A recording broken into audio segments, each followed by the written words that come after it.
Hi there, my name is Jamal Khan. I'm the head of tax at Churchill Tax Advisors. This week we are looking at landlords and HMRC tax investigations. A very, very important topic. I have been asked by a lot of landlords to talk about what the risks are and how they can mitigate. So from HMRC's perspective, they want to target landlords that do not declare rental income or profits, but we will cover these in more detail.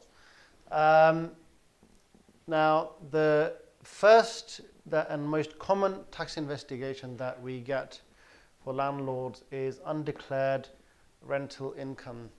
Now, unfortunately, there are still in this day and age some landlords that decide to take rent in cash and they do not declare it to HMRC. Very, very sad, but it is a reality in this day and age where HMRC have all the records of landlords, people renting properties. Some landlords think that they will get away with it.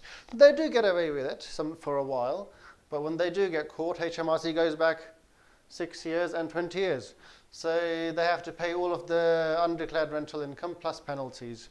So undeclared rental income can also be, for example, somebody's receiving rent in their bank, but they just decide not to declare it, or they feel that they might be might not need to declare because the rental income is very low, but it still needs to be declared in full.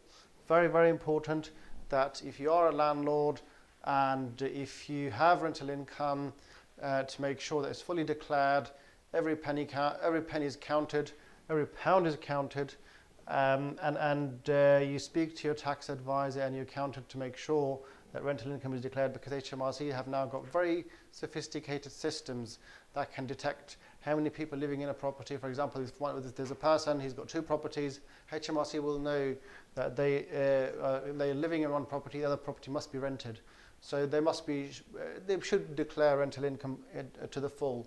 If it's husband and wife partnership, then the rental income should be declared equally, or however they've planned it. The next one is undeclared capital gains. Now, so we'll put a tick there. Undeclared capital gains. This is also the second one of the most common themes that we see is HMRC open an investigation into undeclared capital gains.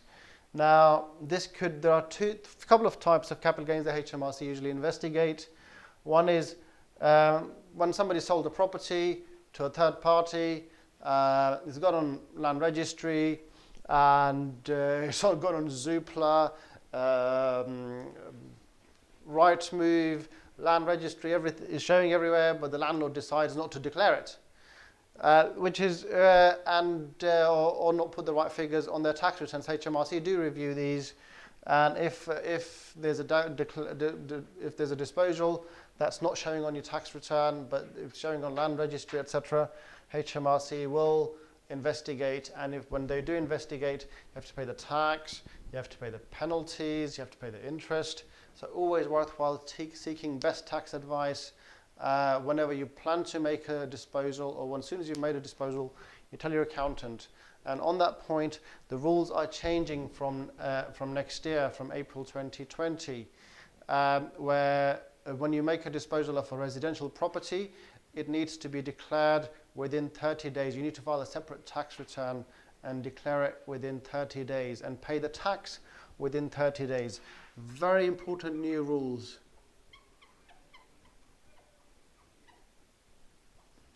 Very important new rules. So if you're a landlord and if you've been previously selling properties, then you had almost until the 31st of January of the following tax year to pay and make the disclosure, pay the tax. But now rules are 30 days.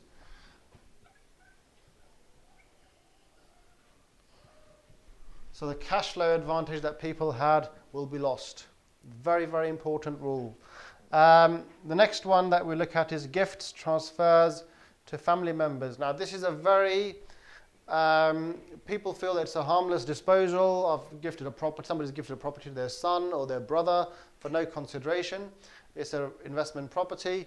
Now, even if there's no consideration, there's no money charged, capital gain is still due based on arm's length transaction. So if the market value of the property is, say, £1 million, then that needs to be put in the tax return and needs to be fully declared, and tax needs to be paid.